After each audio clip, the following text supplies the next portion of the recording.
Alright, so what's going on is there's been 3 updates, because I only have 3 guns out right now.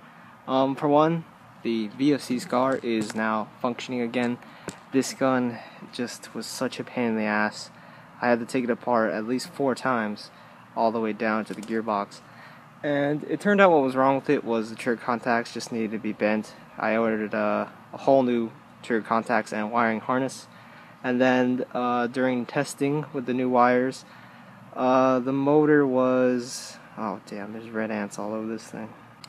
While I was testing the motor, it actually reversed polarity because mistakes were made. So I had a lot of trouble for a whole week trying to figure out what was wrong with the gun, and I just needed to reverse the motor. So the positive is actually connected to the black wire right now. But the gun is functioning. It doesn't sound very good. Converted it to Dean's. Just sounds a little whiny right now, and I couldn't really figure out what to do about it. I will be playing with it tomorrow, so there's going to be gameplay up this week. And I think I'm going to use the LiPo, so I might blow the piston during that game, but I'll have the XCR as a backup. If the piston blows, so be it. I don't have a nickel hydrate that fits in the stock right now. And the stock is, the butt pad is missing because of the tech I took it to. So that's what's going on with the Scar. I'm going to be using the setup it's in right now. Maybe I'll switch the flash hider for the QD one just because it's cool.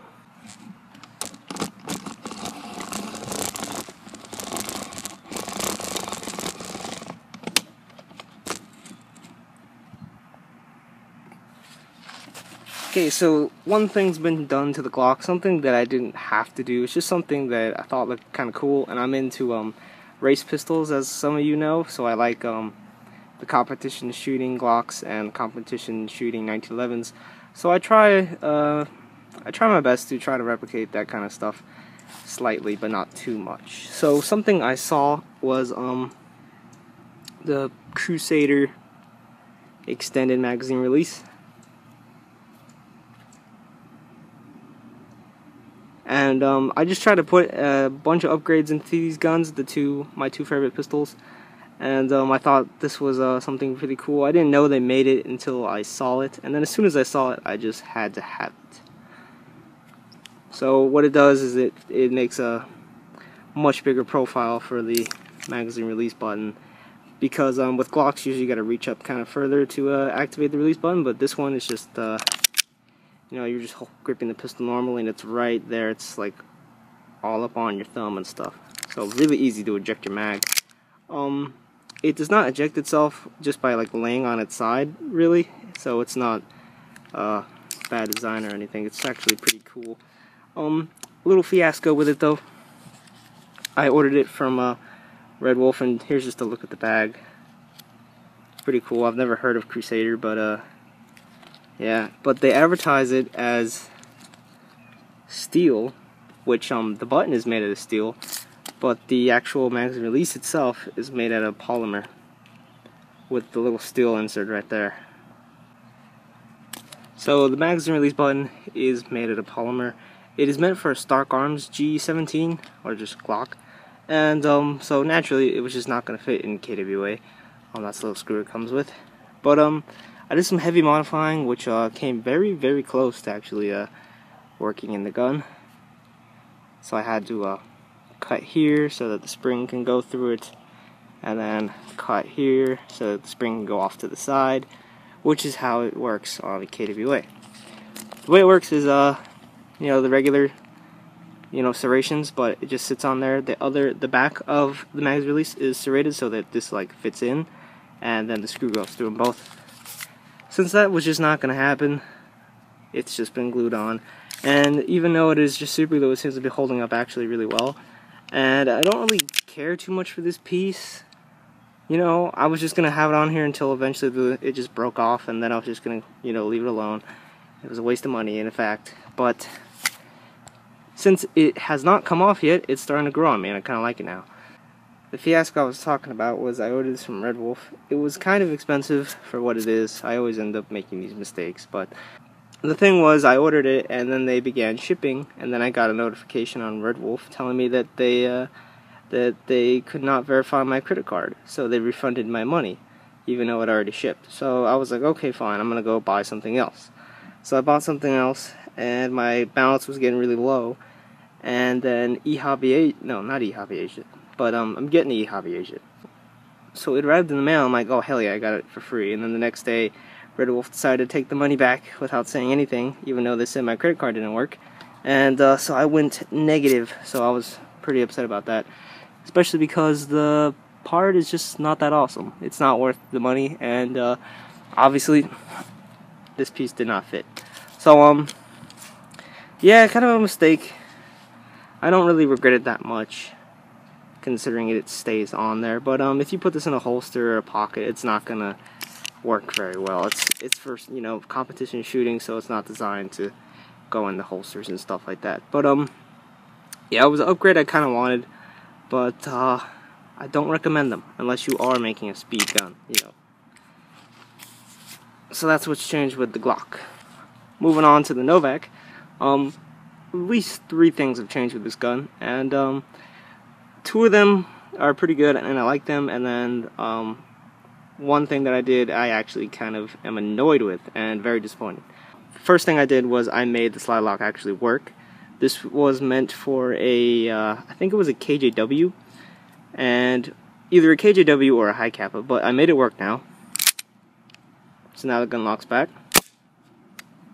Does not work all the time though, but it works about 90 to 80% of the time. See? Just sometimes it just won't do it. I don't know what's up with it. So let's take a look at it, what's been done.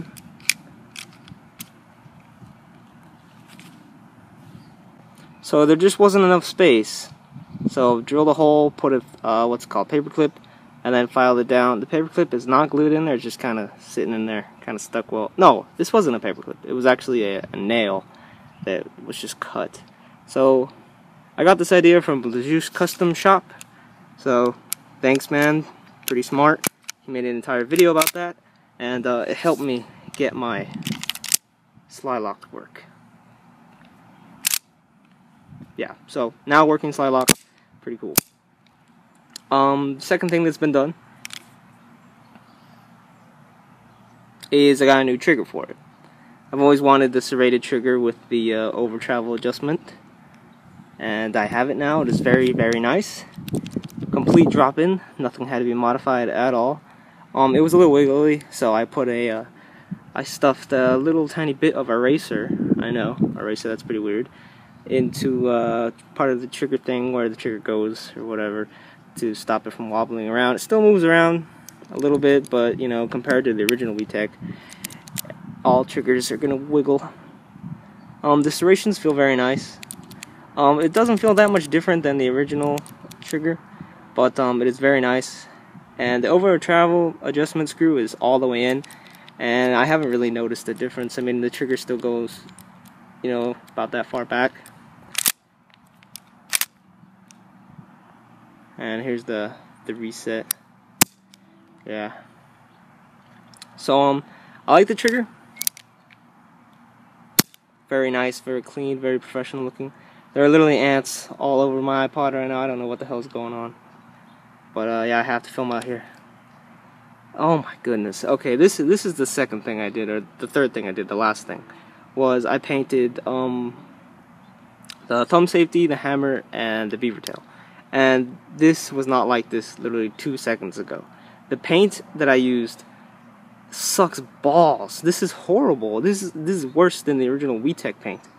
It was a matte black finish, and as you can see, it's already scratched off here. Parts of the hammer, which is, you know, kind of to be expected. But the beaver tail had no paint on it before, as some of you know. Maybe I'll even clip a picture. But I just got so sick of it looking that way, so I decided to paint these 3 parts. And yeah, very bad paint. Literally, when I brought the gun out here, this was not like that. It just got so much worse by me gripping it right now. Just horrible. Another annoying thing is that it's kind of sticky right here in the middle, so very, very disappointed with the paint. But the whole gun is uniform now. because this used to be a gray color, and then the part of the hammer that I modified was just bare metal, so I had to paint that. But overall, the look of the gun, now that the majority of it is black, looks pretty good. I was thinking about using it on the frame, but definitely not. It would be horrible if I painted the frame with that shit paint. So those are the 3 things that's been done to 3 of my favorite guns. I don't know how the ants managed to crawl all the way up the bipod and then just seem to be attracted to the camera, or attracted to the iPod, and then crawl all the way up onto my hands. I mean, just preposterous. But yeah, those are the 3 things that's been done to 3 of my best guns, 3 of my favorite guns. And I'm gonna finish this with a little shooting of the scar.